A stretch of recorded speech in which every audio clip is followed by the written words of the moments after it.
Ոնց ասեմ։ Ձեր ընտանիքին պատկանող մեքենան ընտրվեց, ինչ նորություն կա, ինչ քննչական գործողություններ են իրականացվել։ Փայլակ ջան, այդ ընտանիքին պատկանող մեքենային, որը որ կինս է վարում, որ տեղափոխում է 3 անչափահաս երեխաներ, դպրոց մանկապարտեզ եւ հաստատություններ, անցել է արդեն 15 օր, ըստ ներքին գործերի նախարարության եւ լրատվական միջոցների ձերբակալվել էին հայր եւ տղա, թայրով համայնքի բնակիչներ, հետո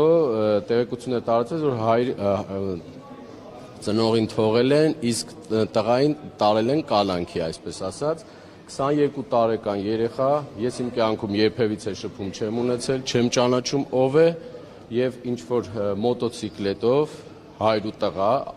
ինչպես լրատվականներում գնում են, ինչ-որ տեղեկություններ կա, ըստ օդում կախված լուրերի,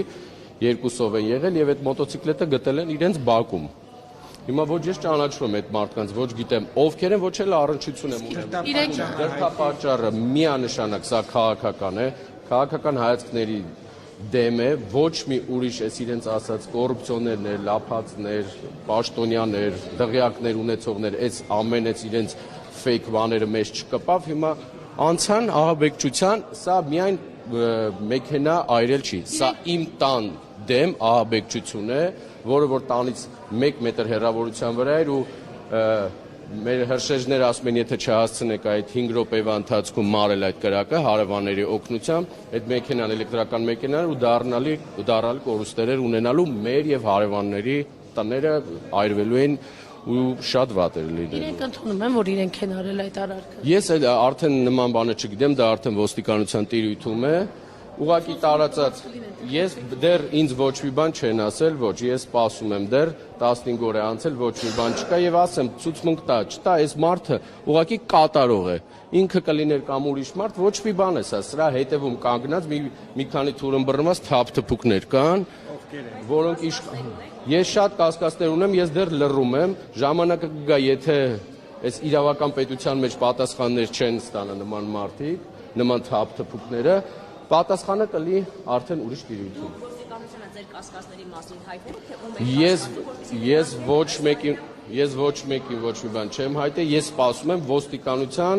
բացահայտմանը, որովհետև իրենք տեղեկացրել որ ամեն քայլափոխին տեսանկարվող տեսախցիկները կան ու շատ լավ հստակ երևում է թե ոնց են այրել ու ուր են գնում։ Ոստիկանությունը բոլոր այդ տեսախցիկների ձայնագրություններն ունի։ Ոնց կգնահատեք, որ ՔՊ-ն չի արձագանքել։ Ունենք էլի վերագրողներ են, էլի հաստատ։ Հակակոռուպցիոն կոմիտեն ուտել է քաղաքապետան, 2 ձերբակալված։ Առավոտյան ժամը 9-եր մենք եկել ենք ավականու նիստի ժամանակ, հակակոռուպցիոն կոմիտեն մտավ այս առաջին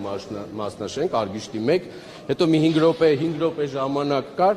դուք ընդդեք, մի 5 րոպե զանգ եկավ իրենց, երևի շփոթել էին, գնացին այն։ Դե կապ չունի, պոչով կենթանի նստել Արգիշտի 1-ից ընդդեմ Չէ, չգիտեմ ովքեր են, բայց հասարակական կարգի տարբեր վարչություններից մի քանի օր առաջ Շենգավիթ վարչական շրջանից էր, չէ, ասենց մի աստղաբույլ էր։ Հիմա սուտ խոսալով ոչ մի բան չեն կարա։ Երևանցիները լավ հասկանում են, որ այս մարդիկ պոչով այդ կոռուպցիոն կենթանին մտել է ստեղ ու դուրս չի գալի։ ՔՊ-ն ու հանրապետությունը իրենց ճիքերն է վերջի մենամարտ են տալի, այս թալանը պահելու համար։ Հենց այդ մեքենա այրելու, հենց այդ նորքի ծեծ ու ջարդը բոլորը դիտեք այս պրիզմայի մեջ։ Իսկ մտավախություն չկա, որ ձեր օրինակ այդ գործը կկոծկեն, էլի քաղաքական հրահանգ կլինի կամ մեղմ պատիժ կտան։ Միանշանակ կա ու ես ձեզ ասեմ, ինչպես ժողովուրդն է ասում, կարող է այս մարդիկ քննեն, վերջում հասկանան, որ իրենց վրա են դուրս գալի, ծածկադմփոց անեն, մենք չենք թողնելու։ Հետաքրքիր զարգացումներ է սպասվում։